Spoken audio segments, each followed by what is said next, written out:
Go through the violence until they all make sense.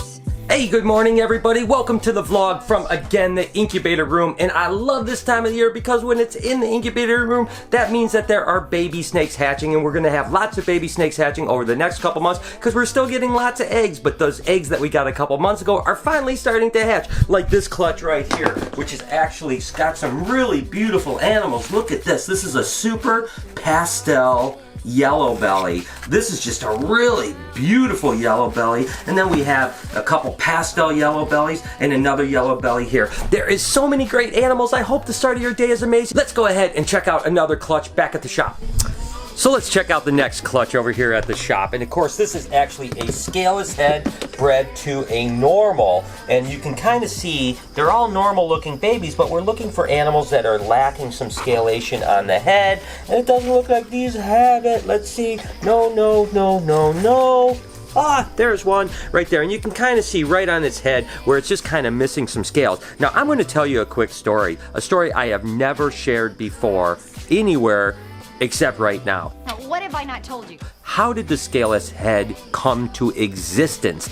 Well, let me tell you something. I used to import a lot of animals out of West Africa. I was really fortunate to be one of the guys that was bringing in a lot of the first mutations of ball pythons way back 18 or 20 years ago. Well, I just happened to be having a shipment coming in that was a bunch of really cool animals, and I got a picture of a scaleless head animal. Now, it was a really extreme scaleless head. You can see this one isn't an extremely scaleless head animal. This one was literally like missing all of its scales on the top of its head. And I got the picture, and to be totally honest with you, I wasn't that interested in it. I thought, well, that's kind of a weird little mutation. I don't know that it's ever gonna turn into anything.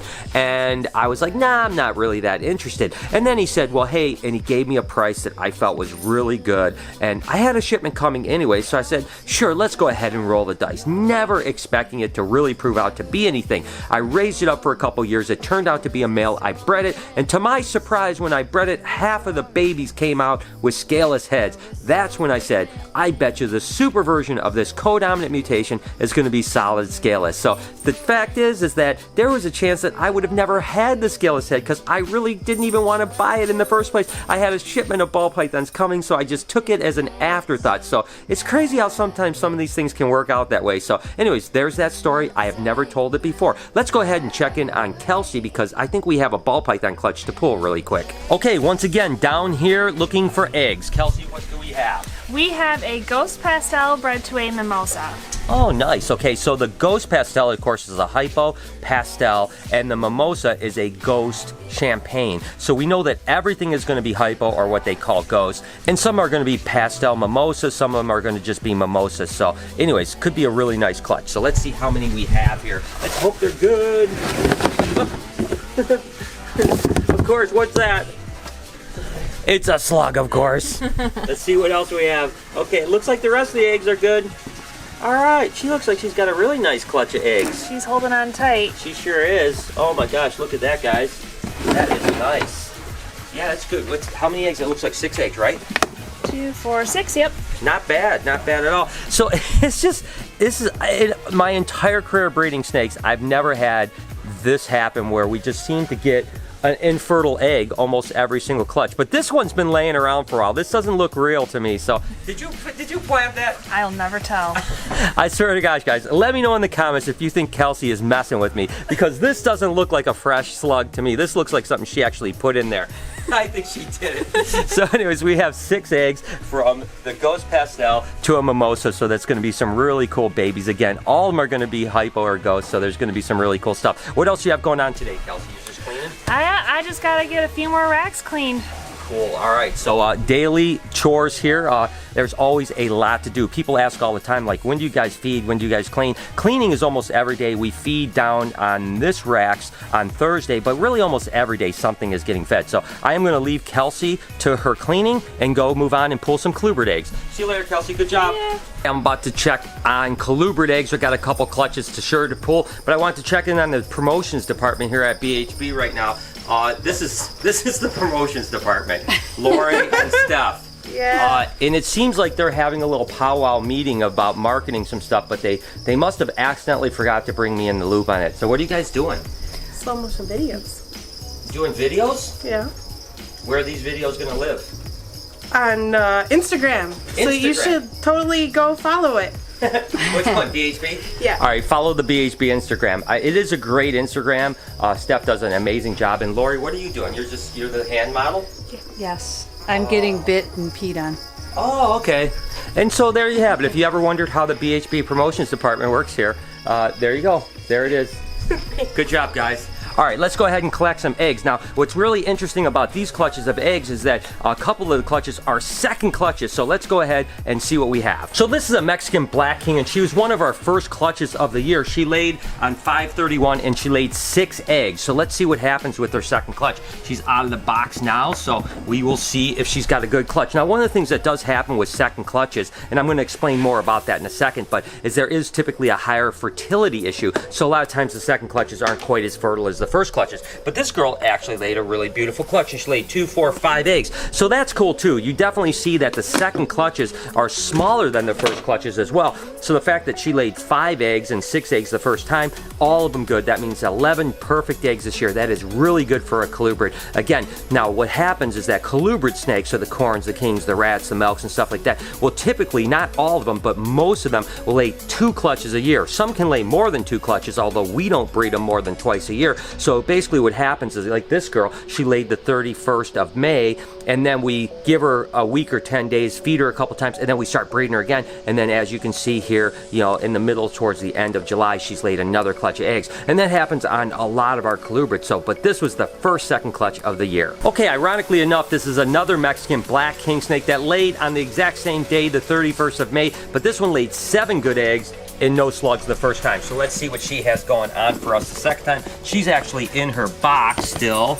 Oh, and see, you see definitely at least one infertile egg already. Let me get her out of her box real quick. Good job, Mom. You did good for a second clutch. She's done so well, and I love it because, you know, what happens is after that second clutch, they're just in conditioning mode. So we just feed them up to condition them for going into hibernation this, you know, middle of November or something like that. So she's basically done for the year. She did really good. But let's go ahead and see what we have here. Just like I mentioned, definitely some fertility issues on this one. There's 2 infertile eggs to start with, and it looks like 3 fertile eggs. So that is more typical of what you see from second clutches a lot of times, is about 40 to 50% fertility issues, just because the males just run out of fertile sperm as the year goes on, and so it's really typical. So anyway, she still laid 10 good eggs combined with the 2 clutches. So next up we are back to first clutches, and this happens to be a het hypo Honduran milk snake bred to a tricolored hypo Honduran milk snake. I can see 1 egg in there, so let's see if we can get this out.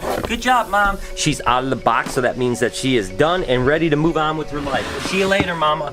You did really good. Let's see what we have here. We have, oh yeah, it's a nice clutch. Look at that. 1, 2, 3, 4, 5, 6 good eggs. And again, I've talked about this before. Look at how big those eggs are for a milk snake. Hondurans always have really big eggs and really big babies. I love Honduran milk snakes, I tell you what. So, hey, we're off to a good start. So now we're gonna pull a het creamsicle scaleless corn snake clutch, but she's way up top, so I've gotta bring the box down and see what she's got going on in here. Let's see, what do you got going on in there? Okay, we got a couple eggs over here. Doesn't look like, gosh, that seems like an awfully small clutch of eggs. Is that all you got, Mom? Let's see, there's no more eggs hiding in here? Oh my gosh, just 3 eggs. 3, they're pretty 3 big eggs. I mean, you can certainly see they look nice and big, but you would expect a bigger clutch from that snake right there.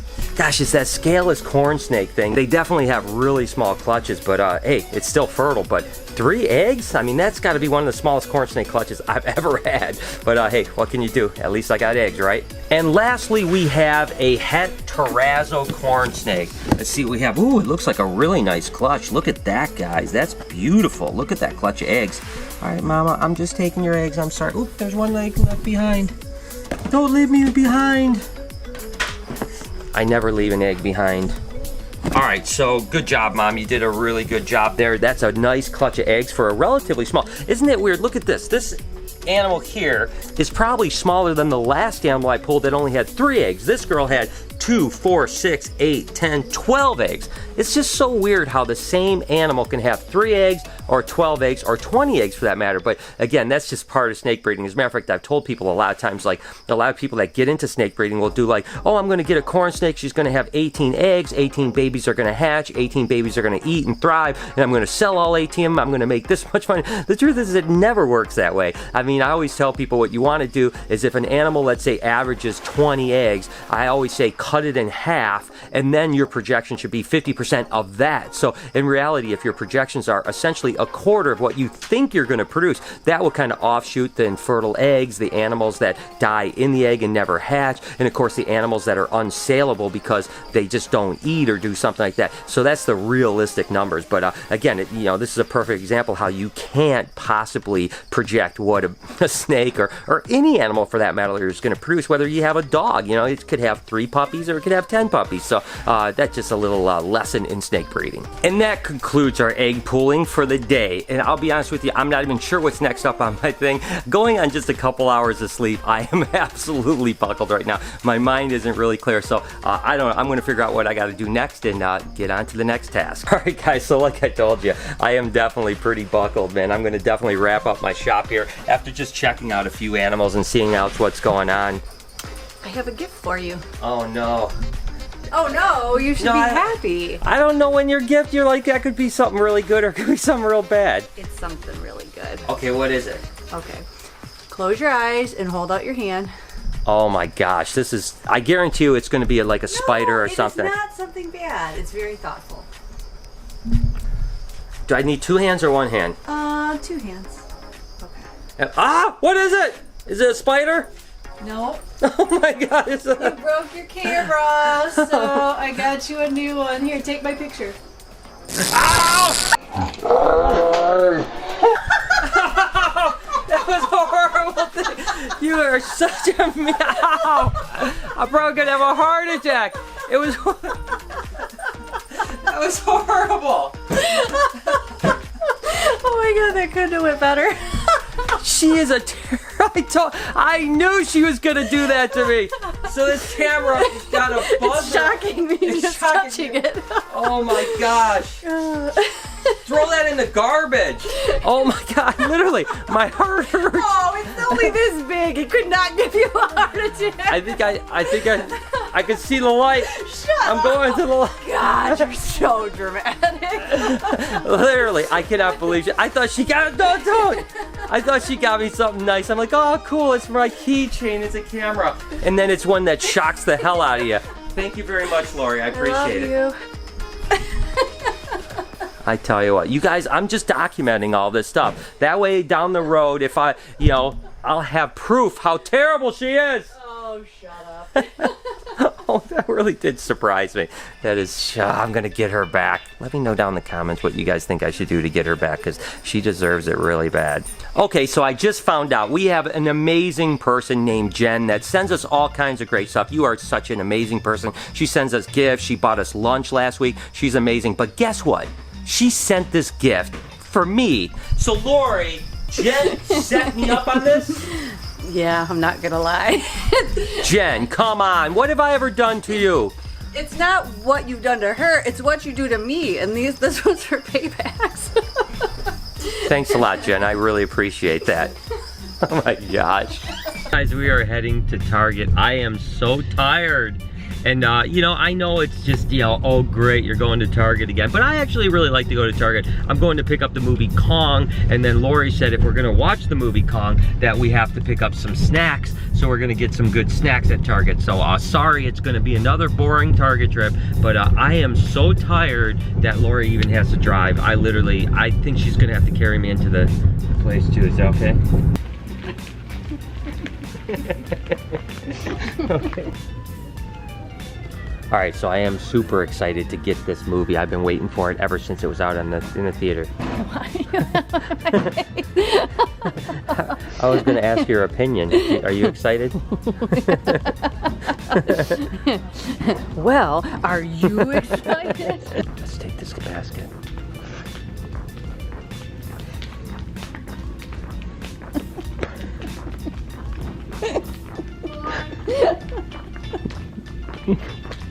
It's a really bad idea. It looks like the most disgusting thing I've ever seen. Go-go squeeze, fruit and vegetables in a pouch. Ooh, that sounds great. Let's get one.